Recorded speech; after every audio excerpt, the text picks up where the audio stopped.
Entonces, bueno, de ahí paso a lo que está ocurriendo aquí, lo que está ocurriendo con lo que podemos definir los sustentos de la gobernabilidad, que lo estamos erosionando alegremente, lo estamos erosionando. Y lo digo a propósito de esta situación que se ha presentado con el Congreso, que la vemos ahora más reflejada con los senadores, pero es con el Congreso. Es con el Congreso y la postura de los senadores no es distinta a la que tiene la mayor parte de los diputados con relación a una serie de cosas que han ido ocurriendo. Ciertamente, los legisladores están convencidos de que hay una conspiración de sectores empresariales para desentenderse del tema de la reforma fiscal sobre la base de presentar a los legisladores principalmente como beneficiarios de un gran derroche, que con derroches como eso realmente no pueden irle a ellos a hablar de reforma fiscal. Entonces, ellos, llenos de ira, han pretendido pues golpear a quienes entienden que están detrás de las acciones de descrédito al Congreso. Yo no tengo la menor constancia de que esto sea una articulación empresarial, pero los líderes empresariales deben prestarle atención a eso y deben tratar de subsanar eso, porque lo que ocurre a partir de ahí no solo le hace daño a ellos, sino que termina haciéndole mucho daño al país. Esto que ocurrió en el día de ayer, donde se aprueba en primera lectura el proyecto que elimina todas las exenciones fiscales, usted podrá decir, mira, eso no llega lejos. El presidente Abinader va a parar eso. Pero en lo que eso no llega lejos, eso le hace un grave daño al país. ¿Por qué? Porque los inversores que están atentos a todo eso, ya eso le va dando anuncios de inestabilidad. Es decir, yo estoy invirtiendo en un país, lo hago en base a unas exenciones, pero eso ya está en cuestionamiento. Eso no está no solo en cuestionamiento, sino que se aprueba en primera lectura una ley que elimina todo eso. Aunque mañana esa ley no llegue a concretizarse, ya el mensaje que comunicó esa aprobación es de incertidumbre. Es de, mira, esto no está seguro. Esto en cualquier momento varía. En cualquier momento aquí hay otras reglas, hay otras situaciones, hay otras condiciones. Y si tengo planes de hacer inversión hasta cierto nivel, lo controlo. Vamos a ver, vamos a quedarnos observando el panorama hasta ver hacia dónde conduce este panorama. Eso es por la parte económica que me estoy yendo. Porque por la parte política todavía la situación es mucho más preocupante. es mucho más preocupante. Yo no sé si el gobierno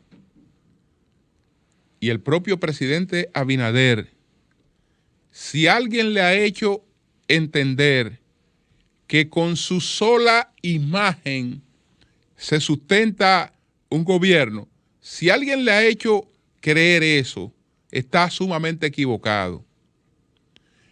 Y la historia que no nos sirve para vivir el presente, como dice Søren Kierkegaard, que no nos sirve para vivir el presente, pero sí para entenderlo. Si nos sirve para entenderlo, nos alecciona con relación a eso. Es decir, no es verdad que un gobierno sobrevive por la imagen de su presidente. Si el presidente tiene buena imagen, pues el gobierno sobrevive. No. La imagen del presidente está asociada a la imagen del Estado. Está asociada a la imagen del Estado. ¿Qué pasa, por ejemplo, con los congresistas? ¿Qué pasa con los congresistas? Los congresistas son la primera columna de sustento de la gobernabilidad. La primera. Son la primera. Y si ese sustento de la gobernabilidad está en descrédito, ese descrédito termina afectándolo todo. Ese descrédito termina afectándolo todo. Si estamos hablando de cuáles son los sustentos de la gobernabilidad, estamos hablando de que un gobierno democrático requiere de un Congreso, requiere de un sector empresarial que le respalde, un sector empresarial, requiere de un partido político, que lo sustente, y requiere de un sistema de comunicaciones que realmente apueste a la estabilidad.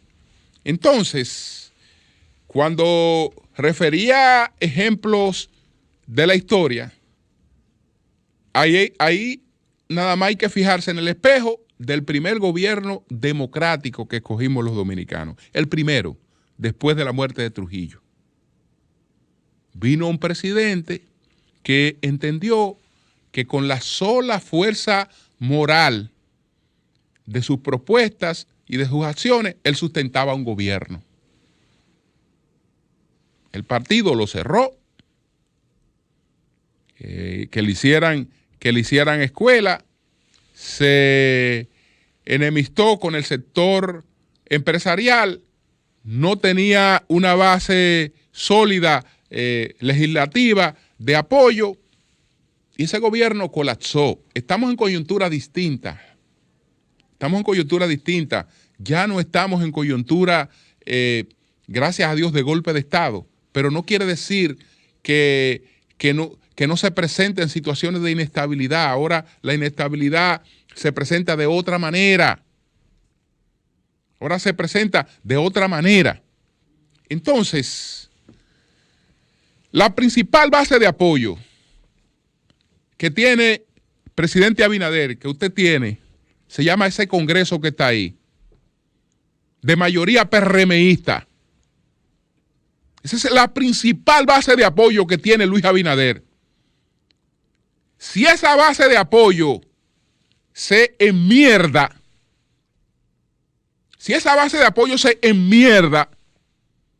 entonces eso afecta la imagen del gobierno, y afecta al gobierno, y afecta a la gobernabilidad. Y lo digo por lo siguiente. Frente a lo que ha ocurrido, porque lo que ocurrió ayer no solo fue la aprobación de la ley. Si el presidente del Senado tenía un liderazgo sumamente precario entre los senadores, que permaneció en la presidencia del Senado porque lo impuso el presidente Abinader. Con lo que ocurrió ayer, esa precaria influencia, ese precario liderazgo se deshizo totalmente. Porque 25 senadores se reunieron con él, lo emplazaron, le pidió excusa, le dijeron que no iban a celebrar ninguna sesión del Senado, rogó que le hicieran, que el Senado no dejara de sesionar. Dijeron, bueno, vamos a sesionar, pero se van a tratar 2 puntos. El presidente no pudo influir en un solo de los puntos de la agenda. No, se van a tratar 2 puntos. Se va a tratar un asunto de San Cristóbal y se va a tratar esto. No se va a tratar ningún otro punto en la agenda de mañana, sino se va a tratar eso. Eso quiere decir que el liderazgo del presidente del Senado, nulo.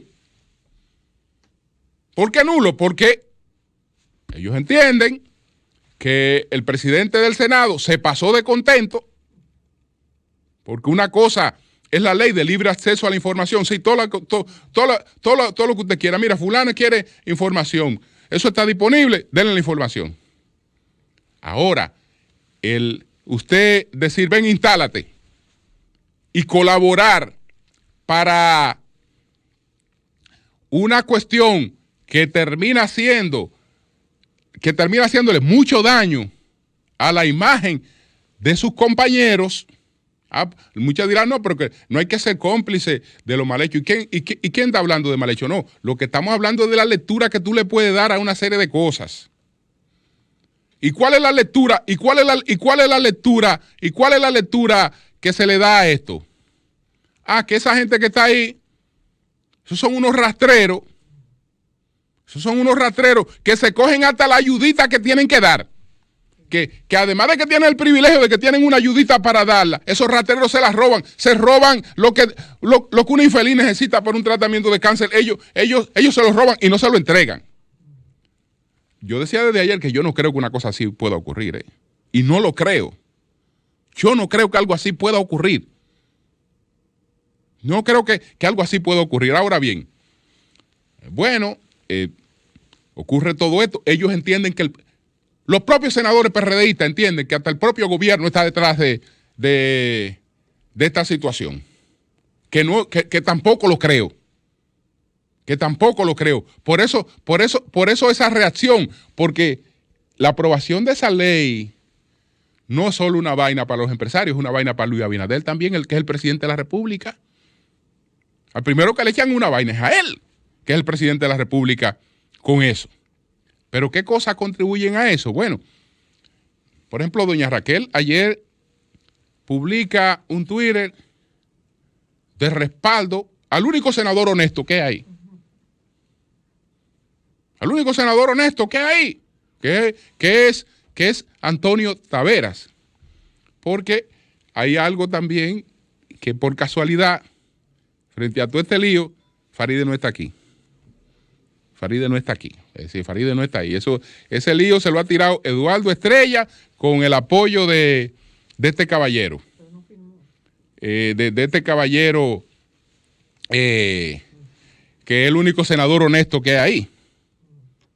Entonces, doña Raquel, sí, fulano, todo nuestro apoyo moral, etcétera. Doña Raquel, ¿y a quién usted está alimentando? ¿A quién usted está alimentando? Porque la mayoría son PRMistas, todos los otros, que son la base de apoyo de su marido, que es presidente de la República. No es otra. No creamos en el cuento de que jugando al apoyo de la sociedad se sustenta un gobierno, ni se mantiene en el poder. Ese voto sin compromiso que se fue contra el PLD, el que juega a que cree que se va a mantener en el poder porque la sociedad me apoya, descuidando su base de apoyo o maltratando su base de apoyo, se fuñó. Porque ese voto aleatorio vota donde hay voto. Es decir, si quiere votar, vota para hacer daño, vota para ser efectivo. Y para ser efectivo tiene que irse a una canasta donde haya votos, lo que quiere decir que ese voto se va a donde haya votos. Y para haber votos primero tiene que haber un voto duro. El que no tiene voto duro, no es que con el voto duro no se gane unas elecciones, pero el que no tiene voto duro no consigue el otro voto. Porque nadie va a caja vacía. Tú ves ese caballero que está ahí, que lo que está buscando es después postularse como candidato presidencial y hacer imagen, etcétera. Se postula, le espera lo mismo que a Minú. No otra cosa.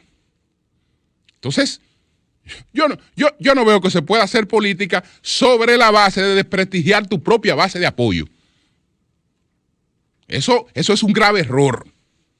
Eso es un grave error. Entonces, cuando yo me refiero al Congreso en sentido general como base de apoyo, lo hago por lo siguiente. Primero, la mayoría es PRMista. Es decir, la mayoría es PRMista, que es el partido en el gobierno. Segundo, las otras mayorías están integradas por dos partidos del sistema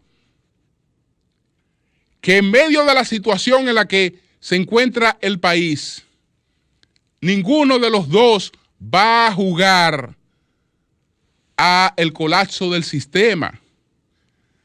No van a jugar al colapso del sistema porque sus aspiraciones de regreso al poder están sobre la base de que el sistema no colapse. Por lo tanto, en el hondón tienen que contribuir con que en medio de la crisis el sistema político no colapse. Entonces, en el fondo, entre los apoyos y los opositores, no hay otra cosa que una columna de respaldo al gobierno. Porque la que no llega por el voto directo y el apoyo partidario, llega por las otras vías de comunicación, que son los empresarios, que es la iglesia, que es la élite, digamos, mediática. Es decir, hay una serie de canales por lo que en las circunstancias de crisis, esas organizaciones no van a actuar no van a contribuir con un colapso del sistema. No van a contribuir con un colapso del sistema. Pero entonces, esas cosas hay que preservarlas.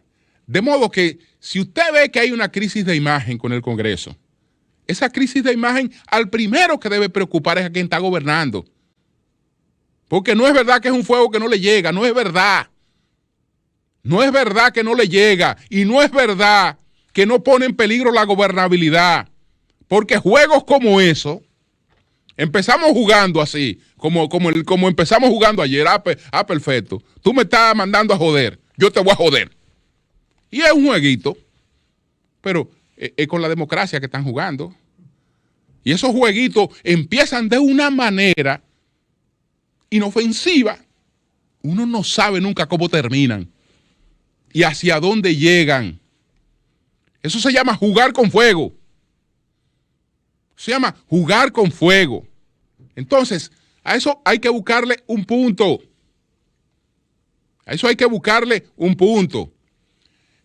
En el lenguaje populista, aquí es muy fácil hablar una serie de tonterías.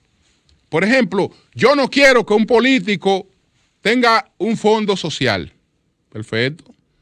Y la mayor parte de la gente va a decir, yo tampoco quiero eso, porque eso supuestamente es un privilegio. Yo he dicho que eso es muy relativo. Ayer decía un senador, yo no pago asesores con fondo social. Yo lo pago de lo mío. ¿Y qué es lo suyo? Lo mío puede ser, supongamos que lo de él sea la empresa. ¿Te está pagando los asesores de la empresa suya? Yo no veo diferencia entre lo que lo pagan con los fondos, con los fondos del barrilito, porque usted me va a decir que los fondos del barrilito son del Estado. ¿Y de lo de la empresa suya, de quién son? ¿De dónde se va a deducir ese pago que usted hace ahí? Ese pago no es un gasto. Y ese gasto no se va a reflejar en una disminución de los impuestos que usted paga. Entonces, en el fondo, usted está pagando con fondos públicos como está ocurriendo. Entonces, yo no quiero barrilito. Pues yo tengo una fundación como empresario. Tengo una fundación y hago cosas muy bonitas. Yo siembro mata, yo promuevo esto, yo promuevo aquello. Hago cosas de lo más bonitas del mundo, de lo más chula del mundo. Yo hago muchas cosas con mi fundación y qué bueno. Pero mi fundación es un barrilito. Y a veces no es un barrilito, a veces es un barrilote. ¿Por qué? Porque yo gasto 20 millones de pesos de mi fundación, 30 millones de pesos de mi fundación, pero eso es un barrilito. Porque en el fondo eso es fondo público, porque eso está dentro de lo que yo tengo que llevar para el Estado. Entonces, una parte, yo en mi fundación hago cosas muy bonitas, muy lindas. Pero eso la gente no lo ve.